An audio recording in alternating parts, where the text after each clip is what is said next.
called themselves fans of Caitlin Clark's, and frankly, and I know you found this, Carrie, that the reason that they became so vocal about their fandom of her was because they were using her as a wedge and a weapon against the black women in the league. And couldn't it just be that Caitlin Clark is like one of the most talented she is women basketball players there's no question in the history of the country? She comes on, she does amazing things, and then people say all of a sudden, I'm now interested in something I wasn't before. Look at the attendance, look at the viewership, and then they watch the games, and she's constantly being abused. She was stabbed in the eye last night. She was not stabbed. And so here we go again. Welcome back to the Dark Times channel. And before I get started, make sure you guys go and hit that like button for me. And if you're not new to the channel and you've been enjoying the content so far on this channel, make sure you guys go ahead and hit that subscribe button for me as well. And so I came across this discussion in which CNN had a panel, and they were discussing the rivalry between Caitlin Clark and Angel Reese and how it's a reflection of America, and even more in particular, how it relates to the up-and-coming election. You say that this is a mirror of what we're living in our broader society. I feel like sports, politics, and culture always intersect. I think the story of Caitlin Clark and Angel Reese, the rivalry, which really isn't a bad rivalry or a true rivalry on the court, is a good thing. I understand that both of these young ladies, and I'll relate it to the race in just one moment. Both of these young ladies were already defined, and they already had to play roles before they even stepped on the court. And so absolutely, the moment Angel Reese did the whole John Cena hand in the face, you can't see me, the moment she did that to Caitlin Clark, her legacy and who she was going to be to white America once she got to the WNBA was cemented. So when we see Angel Reese doing the "you can't see me" ring finger to Caitlin Clark, the optics of this black girl really taunting this white girl was hard for all of America to see. They're like, how dare? But that is a rite of passage. When you win, that's how you play sports.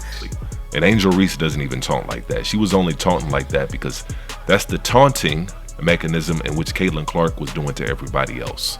The whole John Cena, you can't see me. And when you've been doing it to everybody else and you've been doing it long enough, eventually people are going to use it against you. That's what happens. Caitlin Clark didn't have an issue with it. She knew what time it was. She knew she had it coming. And so she had to take that.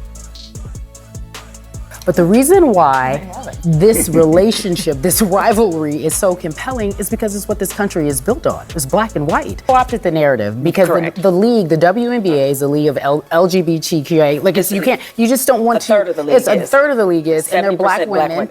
And you can't really market that to America. So here you have this woman from Iowa who they think is hetero and living the life that she is supposed to live, and accordingly, and doing all the things that represents basketball. So we've just projected all this. We have projected. I think that's onto these basketball Couldn't it just be that Caitlin Clark is like one of the most talented women basketball players in the history of the country? She comes on, she does amazing things, and then people say all of a sudden, I'm now interested in something I wasn't before. Look at the attendance, look at the viewership, and then they watch the games, and she's constantly being abused. She was stabbed in the eye last night. She was not stabbed. And so for a while, I struggled with why people within the white society, not everybody, but a lot of people within white society, especially the Caitlin Clark fans, couldn't admit that one of the main reasons why they supported Caitlin Clark was not only because she's a talented basketball player, but also because she's white. And I struggled to find what would be the issue with people admitting that. Because you could say the same for a lot of communities. There was a lot of people that were honest about why they were voting for Barack Obama. Because he was black. He was so-called black, even though it depends on what your definition of black is. And that's why you hear me on this channel often refer to people as so-called this or so-called that, because it's an idea. It's an invention. There's no such thing as somebody being white, and there's no such thing as somebody being black. It's an invention. And so it's all based on perception, and it's all based on how you choose to categorize somebody. And subsequently, it's also a mentality. And so you have a lot of people who will openly admit the reason why they voted for Barack Obama, at least the first time, was because he was a so-called black man. And they have no issue admitting that because it's the truth, and it doesn't make anybody the worse for saying it. But when it comes to so-called white America admitting that, it's an issue. And what I think it is, and y'all can let me know how y'all feel below down in the comment section, but I think it's a deep-rooted subconscious guilt that if you admit that one of the main reasons, or the main reason, why you're a Caitlin Clark fan is because she's so-called white. And not only because she's white, but also she's from Middle America with possibly seemingly conservative values. That makes them a fan. They have a problem admitting that, because if they admit that, then you have to admit that about everything else. There's a reason why Eminem is the best-selling rapper of all time. It's not because he's the best rapper. It's not because he makes the best music.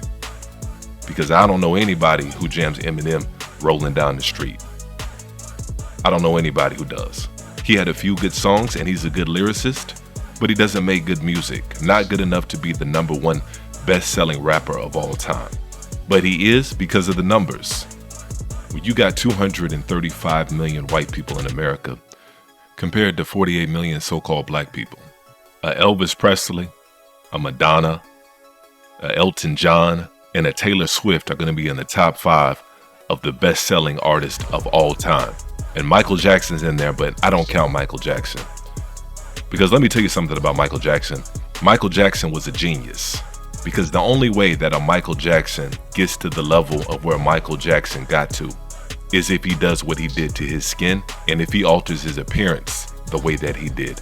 Because a dark-skinned, wide-nosed Michael Jackson isn't going to be anywhere close to the level that the Michael Jackson that we know got to.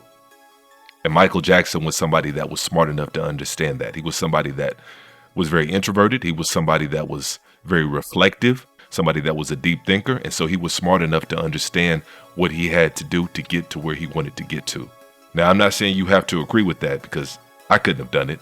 I wouldn't have wanted to do it. I don't care how much amount of money, I don't care how much amount of success that I was going to be guaranteed as something that I would have never done. And a lot of people feel like that, but Michael Jackson was cut from a different cloth. And if nothing else, you got to have just a little bit of respect for that, because he understood the game. And that's a microcosm of America. And so, like I said, I don't even think it's a conscious effort on people not being honest and not willing to admit that the reason why they like a particular person, particular artist, particular whatever, is because of their skin tone. But it's more likely that it's a subconscious deal, almost like a built-in protection. Because if you admit that that is the case, that people do buy music based on race, people do watch movies based on race, people do have a favorite athlete based on race. If you admit that, then you admit that a lot of these people that have elevated to the stratosphere is simply because of a numbers game. And that's the real issue. People not wanting to be honest with themselves, people wanting to pretend that everything's on an equal playing level when it's mathematically impossible. And I'm not saying that anybody should feel guilty for that, but that's the reality of the situation. And I felt like if more people were honest about it and not afraid to be honest about it, I don't think anybody would have an issue with it.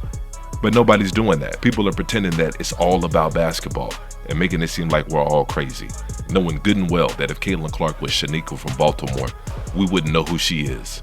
She would be just another WNBA player, just another nappy-headed hoe, as they like to call it. And like I said, somehow they make us feel crazy for thinking that.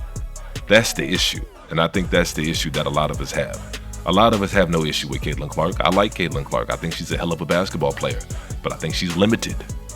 There's two sides of the basketball. You got to be able to play offense and defense to be in that greatness, like a Asia Wilson, like a Breanna Stewart. And so I don't believe in just elevating somebody on race alone.